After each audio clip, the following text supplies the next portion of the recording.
Welcome back. So today we're going to be working on 5.2 and we're going to be looking at this pink foldable that you should have in your notebook. So we're going to start out with corresponding parts. That is this top piece here. So if you want to go ahead and open that portion up, we're going to start on the left-hand side here. So our corresponding parts. So corresponding parts, corresponding objects are those that appear in the same place in two similar figures. So we had talked earlier this year about corresponding angles. We said they were in the same position, just in different angle clusters when we were talking about our parallel lines cut by a transversal. So same kind of idea here. Corresponding parts means that they're in the same location, just on a different figure. So for this first one, we're looking at triangles. We have triangle ABC and triangle DEF. So then the corresponding parts, so our angle A here would be corresponding to our angle D on the other one. So we're going to go ahead and put our angles down here. So we have angle A, and they are congruent to each other. So these are congruent to angle D. We also have angle B here is going to be congruent to angle E. Those are in corresponding position. So angle B is congruent to angle E. And so then the last one is going to be angle C and angle F. So angle C is congruent to angle F because those are also corresponding angles. Okay, so then the sides, we can also look at the sides. We have side AB corresponds with side DE, and we do need those to be in the same order. So AB is going to be congruent to DE. Okay, and those are segments. Then we also have BC over here on this side is going to be congruent to EF. So BC is congruent to EF. BC is in the corresponding side with EF. And then the last one is going to be AC and DF. And I'm actually going to write that up here. AC is congruent to DF, just because I don't want to smoosh him in down here. Okay, so we have 3 sets of corresponding sides and 3 sets of corresponding angles. Corresponding pieces are, again, they are congruent to one another. So the triangles are congruent to each other, so all of their corresponding parts are also congruent to each other. Okay, so we're going to come over here to example 1. In the diagram, we have triangle ABC is congruent to triangle DEF. So we're going to complete each statement below. So if we look here, we've got segment BC. So segment BC here.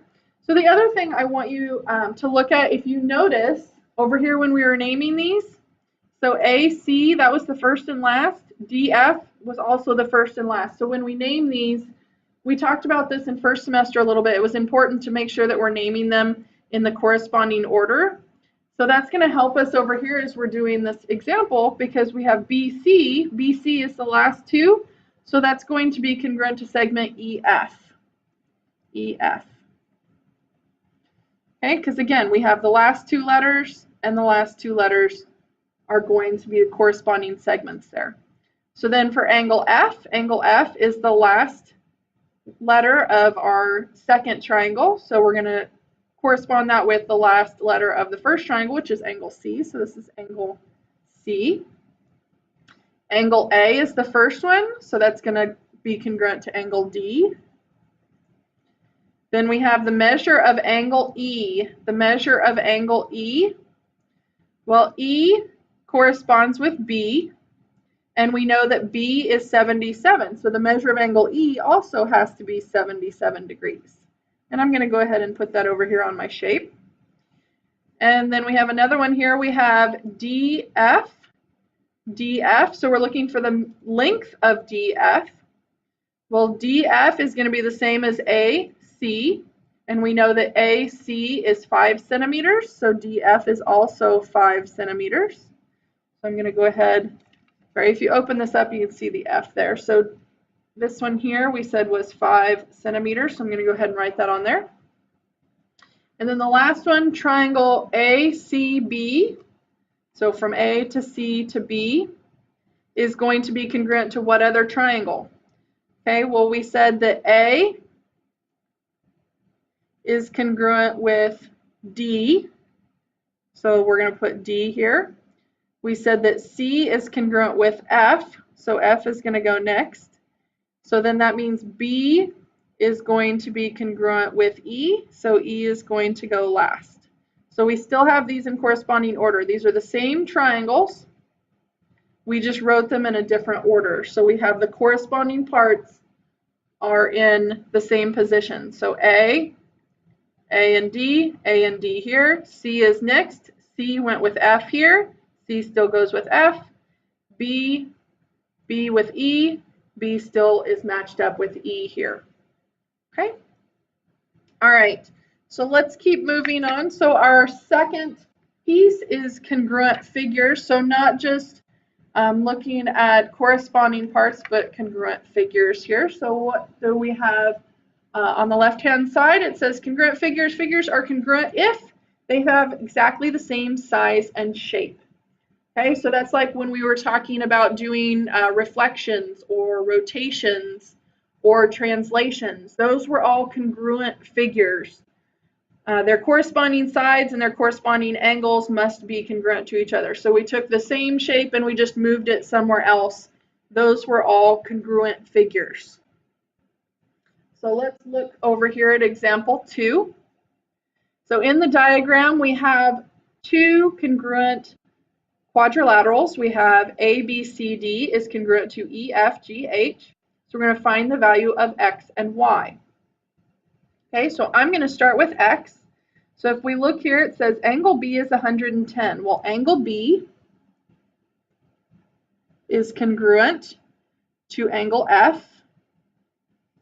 And down here, it says that F equals 7x minus 9. So I'm going to substitute in these two expressions for the angles. So angle B we said was 110.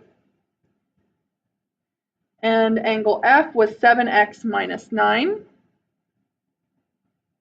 Now, if you noticed, when I went from talking about angles to substituting in those expressions, I went from congruent to equals. These are equal to each other. So now we have an equation we can solve.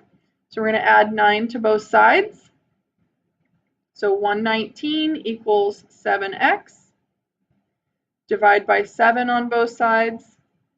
And we end up with x equals 17 degrees. So then we're going, 17 degrees. So then we're going to come over here. It says find our value of X and Y. So we found X. Now we need to find the Y. So let's come back over and find our Y. We have BC, segment BC. It's this one here. So that's going to correspond with FG. So that's congruent to FG. And those are segments. BC is 6, so I'm going to substitute that in. FG is 3y minus 12, so I'm going to substitute that in. And then I'm just going to solve. So adding 12 to both sides. So we get 18 equals 3y, dividing by 3 on both sides. So we get y equals 6. Okay, so y is 6, x is 17 degrees. So we found both x and y there. Great job, let's keep moving. The last one is our third angle theorem. We have talked about this third angle theorem before in semester 1, but we are going to talk about it again. So we'll go ahead and open this up. So our third angle theorem. If two angles of one triangle are congruent to two angles of another triangle, then the third angle has to be congruent. So we're saying if 1 is congruent to 4, 1 and 4 are congruent, and I'll go ahead and mark those on here. And 2 and 5, 2 is congruent to 5, then we know that angle 3 has to be congruent to angle 6. 3 has to be congruent to angle 6. Because when we add all of these up, remember they have to equal 180. Okay, so 3 has to equal 6 there. All right, so let's come over to the right-hand side. So in the diagram, we have triangle ABC is congruent to triangle DEF. We're going to find the value of x and y. Okay, so again, I'm going to start with my x. X is an angle, so I'm going to start with the angles here. So we have angle B is congruent. B is congruent to E, so angle E. And then I'm going to substitute in what they already told me B and E have for values. So B is 87. So I'm going to put 87 equals 8x minus 1. And then I'm going to solve. So adding 1 to both sides, 88 equals 8x. Divide by 8 on both sides.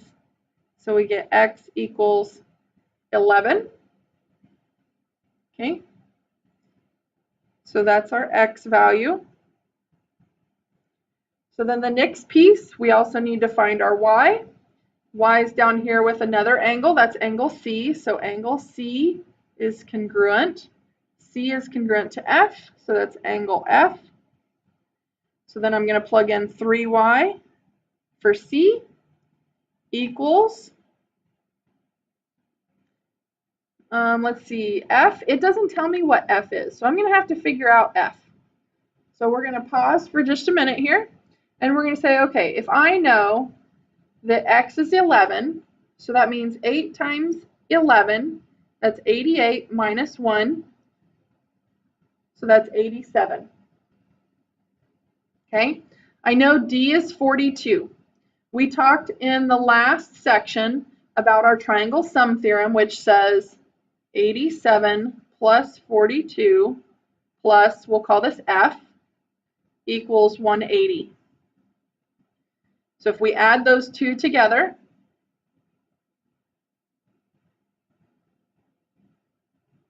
so I get 129 plus F equals 180. So then I get F equals 51. So I can write 51 in here, and then I can come up here to the measure of angle F and put 51. Now I can solve for y. So we're going to divide by 3, and we get y equals 17 degrees. Okay, so now I have my x and my y, find the value of x and y, so now I'm finished. Okay, so we had to use our triangle sum theorem here in order to help us to be able to finish this equation so that we could solve. That is all that I have for you today. If you were not in class, please make sure that you're checking for the announcements in case we had any additional problems that we talked about in class or questions that were addressed in class that were not in this video. All right, have a great day. I'll see you in class. Bye.